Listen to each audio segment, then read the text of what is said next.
안녕하세요. 커피앤톡입니다. 오늘도 와주셔서 감사드리고요. 바로 사연 읽어보겠습니다.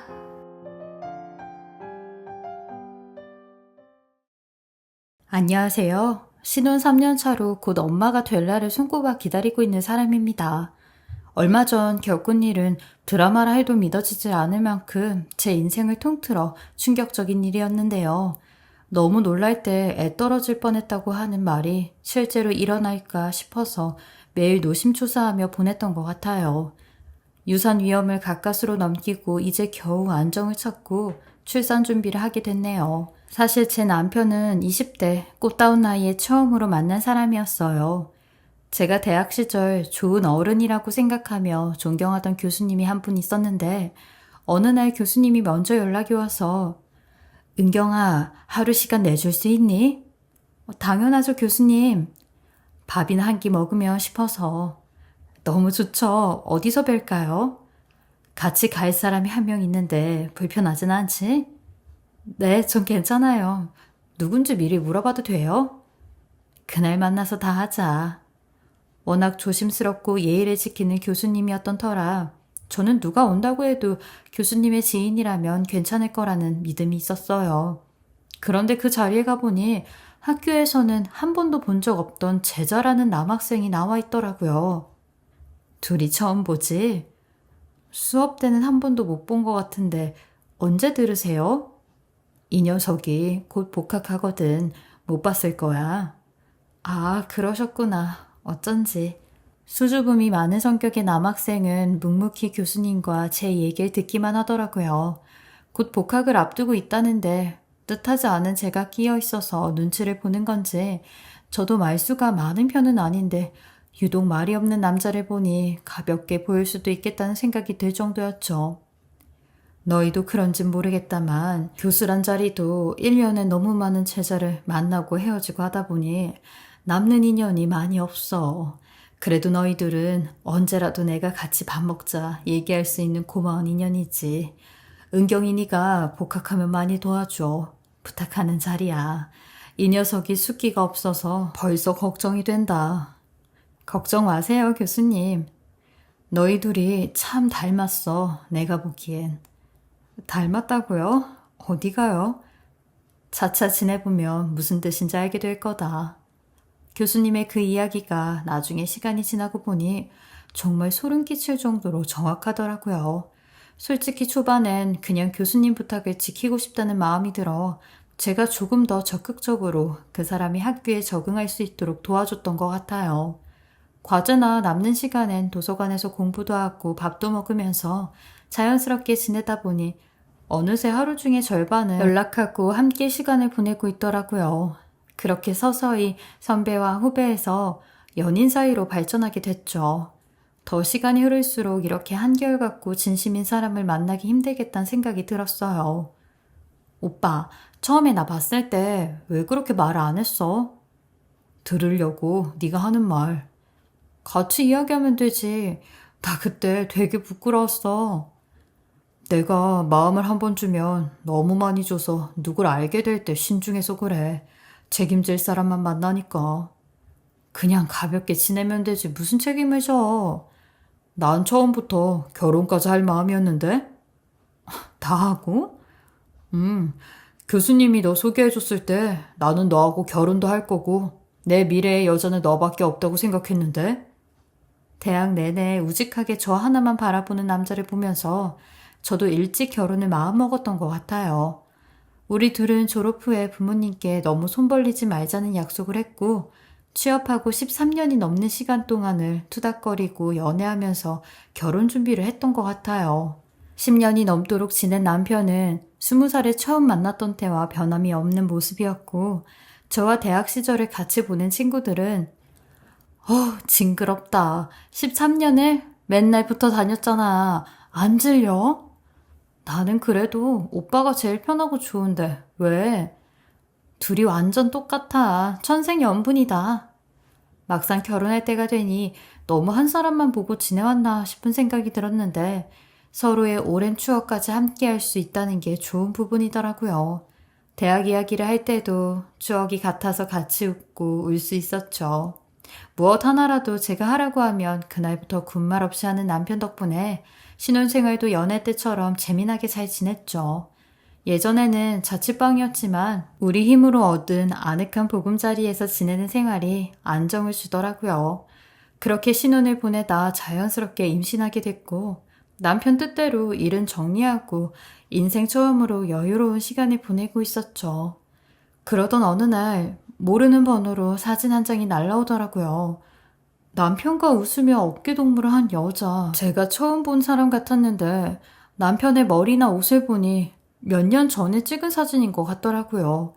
순간 마음이 쿵 내려앉았지만 그래도 남편과 보낸 시간을 다 알고 있는데 별일은 아닐 거란 생각으로 답장을 했어요. 누구시죠? 궁금하시죠? 제 존재가. 갑자기 사진을 보내서 당황스러운데 얼굴까지 당당히 밝힐 수 있는 이유가 있겠죠. 무슨 의미인가요? 문자를 나누는데 느낌이 이상하더라고요.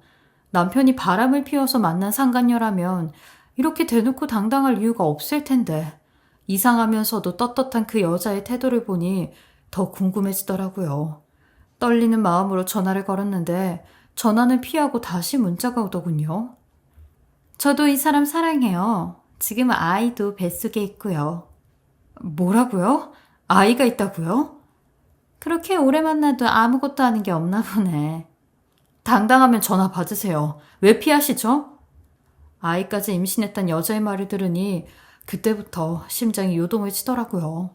그리고 본인이 이 상황을 모두 장악하고 있다는 듯이 구는 태도도 기분이 나쁘더라고요. 전 계속해서 전화를 걸었고 3번 만에 그 여자가 받더군요. 지금 무슨 말을 하는 거예요? 왜 피하는데요? 배려해 준 거야. 놀랄까봐. 그쪽도 지금 임신했잖아. 남편하고는 대학 때부터 만난 사이예요. 주위에 모르는 사람은 단 한 명도 없다고요. 왜 이런 장난을 쳐요? 그렇다고 여자 만날 틈도 없었을까? 마음만 있으면 다 하지. 기훈 씨도 남잔데. 그러니까 언제부터 만났냐고 묻잖아요. 묻는 말에 대답 하나도 못하면서 왜 자꾸 이상한 말을 해요? 내가 왜 묻는 말에 대답을 해야 돼? 뭐라고요? 그럼 왜 연락했어요? 그게 중요해? 10년을 넘어도 껍데기만 안고 살 수도 있잖아. 되게 다 안다고 믿고 있네. 그럼 남편하고 셋이 만나요. 셋이 얘기하자고요. 내가 허락했어. 둘이 결혼하라고. 어차피 난 자유롭게 살 거니까 상관없어. 이대로 가끔 보면서 살면 되거든. 누가 누굴 허락하는데? 이미 기훈 씨 애가 잘하고 있다고. 지금 어디예요? 당장 만나서 얘기해요. 그냥 우리 둘이 조용히 해결하는 게 더 나을 거야. 무슨 뜻이에요, 그게? 너나 나나 재수없게 이 상황에 애라도 유산되면 얼마나 억울해? 일단 애 낳고 멀쩡해지면 얼굴 보는 걸로 해. 나는 나대로 넌 너대로 나아보자고. 미쳤네, 이 여자가. 누가 이런 상황을 알고 편하게 애를 낳아. 난 알아야겠으니까 거짓말 하는 거 아니면 앞에 나타나요. 난 못 믿겠어, 도저히. 우성빌라. 어딘데요? 당신 사는 데야? 봐, 모르잖아. 주변 사람 다 안다고 해도 남편에 대해서 모르는 게 있네. 한번 물어봐. 그럼 진짜인지 알 수 있겠지. 아니기만 해봐. 큰 코 다칠 줄 알아, 당신. 그런 말 알아? 이럴 거 없는 인간이 제일 무섭다고. 딱 내가 그 상태야. 너한테 다 양보하고 남은 게 없거든. 넌 잃을 게 많을 텐데 잘 계산해봐. 전 궁금하면 당장 네 손으로 가정 깨부시던가. 그럼 대기 중인 나야 행복하지. 나는 아무것도 없어서 지금 배는 게 없다. 그것만 알아. 이상한 빌라 이름만 떡하니 불러주고 마치 본인은 해탈했다는 식으로 이야기하는 여자를 보니 너무 찝찝해 견딜 수가 없겠더라고요. 여태 우직하고 저만 안다고 생각했던 남편이란 사람이 다시 보이는 것 같은 느낌이 들었죠. 그 여자 말대로 이 오랜 시간을 함께 보냈어도 그 빌라는 제가 알지 못했거든요. 전화 한 통으로 인생이 나락으로 떨어지는 기분을 느꼈습니다. 전화를 걸어볼까 하다가 퇴근하고 오면 직접 물어보기로 했죠. 그 여자 때문에 감정적으로 행동하다가 정말 제 손으로 가정만 깨부수고 끝나는 게 아닌가 두렵기도 하더라고요. 대기 중이라서 가정이 파탄나면 본인이 좋다는 말을 들으니 이성을 더 차려야겠다 싶었어요. 그리고 그날 남편에게 당신 혹시 빌라에 살았던 적 있어? 빌라? 없는데 빌라는? 우성빌라라고 정말 몰라? 우성빌라? 처음 듣는데 왜? 아니, 누가 그쪽에서 당신을 본 것 같다고 해서. 아, 생각났다. 나 지방에 가 있었을 때 그때는 빌라에 산 적 없잖아. 나한테 말 안 했었어? 아니, 나랑 일하던 동기 걔 집이 우성빌라였는데? 상영인가 그 사람? 그래, 상영이. 요즘 통 연락도 못했다. 그럼 그 사람 여자친구 있었어? 아님 혼자 산 거야, 그 빌라에. 회사 근처에 코딱지만한 집 얻어서 살았는데 거기에 여자친구를 데리고 오겠어? 상영이는 아직도 혼자일걸. 아유, 걔 장가 가야 되는데 큰일이다. 잘 지내려나 모르겠네. 해맑게 그 시절을 추억하며 이야기하는 남편을 보는데 더 혼란에 빠지는 것 같았죠. 하루는 미친 여자 연락이니 무시하자 싶다가도 다시 다음날이면 이 남자가 실수로 만났던 여자랑 사고 친 걸 모르고 있나 싶은 잡생각들이 계속 들어서 도무지 제정신으로는 살 수가 없겠더라고요. 진짜 이러다 유산이라도 하면 어쩌나 싶은 생각이 들어 그날 친정에 가서 하룻밤 쉬고 오기로 했습니다. 막상 집에서 잠을 자려니 속이 메스꺼리고 잠도 잘 안 오는 것 같아 새벽에 택시를 불러서 그냥 집으로 돌아왔죠. 새벽 3시가 넘은 시간이라 쿨쿨 깊게 남편은 자고 있더라고요. 출근하는 남편이 깨기라도 할까 조심조심 거실에 앉아 있었는데 또 집에 오니 편해선지 잠이 막 오려고 하더라고요. 잠기 밝은 남편이 깰 것 같아서 저는 곧 태어날 우리 아이를 위해 마련해 놓은 방에 들어가 잠시 누워야겠다 싶어 문을 빼꼼히 열었는데 저는 그 방 안을 보고 바로 그 자리에 주저앉고 말았습니다. 머리가 긴 여자가 누워 있었거든요. 너무 놀라니까 아무 소리도 나오지 않더군요. 순간 진통이 오는 걸 겨우 참고 일어나 불을 켜서 여자 얼굴을 보는데 직감으로 알 수 있었어요. 얼마 전 저에게 문자를 보내온 여자였습니다.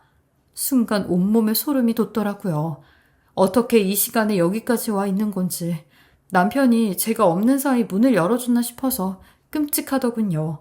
더 경악스러웠던 건 그 여자가 입고 있던 바지가 제 남편의 속옷이었고 하필 우리 아이 방에 들어가 보란듯이 자는 이 여자 꼴이 너무 무섭더군요. 떨리는 손을 움켜쥐며 컵에 물을 잔뜩 담았습니다. 마음 같아선 무기라도 들고 가고 싶은 심정이었지만 빨리 우리 아이 방에서 그 여자를 내몰아야겠다는 생각밖에 안 되더군요. 세상 모르고 잠든 여자 얼굴에 찬물을 부어버렸습니다. 남의 집에서 무슨 짓이야? 당장 안 나가? 제 인기척에 놀란 남편은 여보, 왜 그래? 거기 누구 있어? 나 없다고 그새 이 여자를 부른 거야? 미쳤어? 우리 애 방에 왜 있냐고. 남편 등을 밀면서 방 앞으로 데려왔는데 이 상황을 처음 안 듯이 남편도 두 눈을 동그랗게 뜨고 보더군요. 그리고 잠에서 깨어난 이 여자는 아무렇지도 않게 불쌍한 얼굴로 선배, 너무 보고 싶었어요. 미치겠네. 왜 이래 또? 너무 보고 싶으니까 꿈에 나오잖아요, 선배가. 얼마 전에 연락한 사람 당신이지? 닥쳐. 나는 기회도 안 줬잖아. 2년 때문에. 갑자기 여자는 쌍욕을 뱉으며 얼굴이 달라지더라고요. 저와 통화할 때와는 완전 딴판인 사람이 돼서 얼굴색이 싹 변하는데 이 상황을 알고 있는 듯 남편은 침착하게 진정해. 당신은 가 있어. 선배, 저도 한 번만 봐주세요. 딱 한 번만요. 저는 기회조차도 없었잖아요. 공평하지 않아요. 한 번만요. 그리고 금세 눈물이 그렁그렁해서 남편 팔을 매달리는데 1분마다 감정이 변하는 걸 보니 무슨 쇼인가 싶더군요. 더러워. 이 방에서 당장 나와. 신고할 거야, 경찰에. 야, 너 내가 없애버리려다가 참았다고 했지? 왜 살려줬니? 나 있을 때 오지. 없애버릴 거야, 전현. 네가 없어야 내가 살지. 그래, 없애봐. 해봐. 여보, 이러지 마. 가 있어. 내가 다 설명할 테니까. 너 때문에 내 인생이 완전 망쳤다고 알아? 남의 남자랑 내 인생 다 뺏어갔잖아 네가. 저를 보자 다시 흥분하는 여자를 보니 저도 겁이 나서 뒷걸음치게 되더라고요. 완전 눈이 뒤집힌 여자를 보니 정신적으로 무슨 문제가 있나 싶게 보였죠. 그래서 전 남편 말대로 안방에서 상황이 정리되길 기다렸습니다. 몇 분이 지나자 여자를 보내고 나간 남편이 다시 들어왔고, 어떻게 설명할 거야? 둘이 계속 만났던 거야? 아니야, 절대 아니라고. 후배야, 같이 일했던 상영이랑 같은 빌라에 살았었고. 그럼 그때 사귄 거야? 아, 제발 솔직하게 말해. 내 밑에서 일 같이 하던 친구였는데 회사에서 점심 몇 번 먹은 게 전부야. 얘가 언제부턴가 나랑 사귄다고 착각하더라고. 이런 일 생길 줄 정말 몰랐어. 당신은 그때도 나 어떻게 지냈는지 다 알잖아. 근데 대체 우리 집엔 어떻게 들어온 거야? 당신 들어가는 걸 봤대. 무단 침입이잖아, 그럼. 나 신고할 거야. 여보, 내가 보기엔 쟤 정신적으로 아픈 것 같아. 그러니까 신고해야지. 이런 일 없단 보장 없잖아. 자꾸 애매하게 구니까 저 여자도 계속 착각하는 거라고. 처음엔 상영이었다가 나한테 옮겨온 건데 사실 그때도 이런저런 방법 안 써본 게 아니야. 당신 말을 어떻게 믿어. 애까지 가졌다고 하던데. 그때 만나놓고 이제와 미친 여자 만드는 거 아니야, 당신? 상영이 혼자인 것도 저 여자 때문이야. 상영이가 무슨 여자라도 만나기만 하면 나타나서 애가 있네 없어버리네 하니까. 그리고 나서 재수없게도 이젠 내가 걸린 거고. 우린 흔들리지 말고 버티자. 저 여자 남녀 사이 다 갈라놓고 흔들리는 꼴 보고 나면 그때서야 또 사라져. 우린 절대 저 여자한테 그런 거 당하면 안 돼. 그럼 저 여자 데리고 산부인과 가서 임신인지 확인해와. 눈으로 봐야겠으니까. 결국 저는 남편에게 그 여자가 임신이 아니라는 걸 확인받고 난 후 이 상황을 믿을 수 있게 됐습니다. 그리고 남편의 전화 통화 내역, 문자, 톡을 전부 다 백업해 본 후에 저 여자 혼자 쇼를 하고 있다는 걸 알 수 있었죠. 그 뒤로 그 미친 여자는 우리 주변을 계속 맴돌며 뱀처럼 지켜보고 있었어요. 그 여자 때문에 저희는 온 집안의 암막 커튼으로 꽁꽁 감싸놓고 빛 한 줌도 못 보고 살아야 하는 고통까지 겪게 됐죠. 하루에 20통이 넘는 욕설 문자를 보내오는데 남편 말대로 흔들리지 않는 모습을 보여야 된다고 애써 버텼습니다. 우리나라 법에 이런 상황을 처리하는 것도 쉽지가 않더라고요. 은근히 사람 주변에서 맴돌면서 고통을 주는데 딱 부러지게 신고할 거리도 없어서 정말 난처했죠. 그 여자로 인해 평화롭고 햇살만 가득했던 날이 한순간에 어둠 안에 갇힌 느낌이었습니다. 그렇게 고통의 한 달을 보냈을까? 드디어 그 여자가 눈에 띄지 않는 게 느껴지더군요. 동네 사람들도 검은 모자를 푹 눌러쓰고 따라다니는 걸 수상하게 봤었는데 몇 달이 지나니 아예 없던 사람처럼 사라지는 것 같았죠. 남편 말대로 아무 변화도 없는 우리 두 관계에 지쳐 떨어진 것 같았습니다. 여보, 너무 고생시켜서 미안해.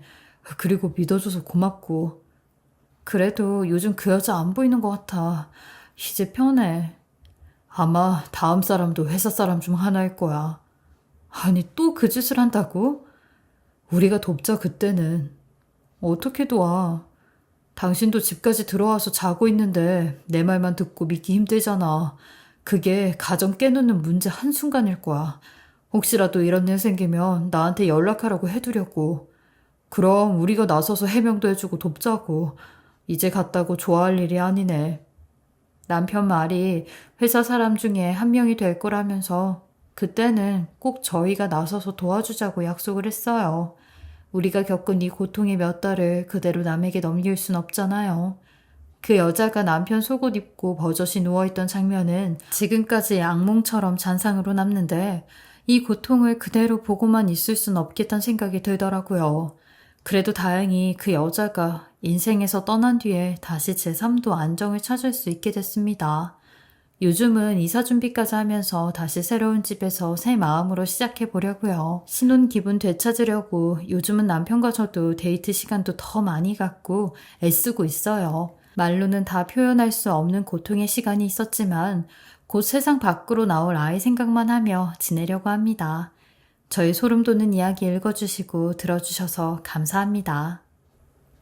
지금까지 커피앤톡이었습니다.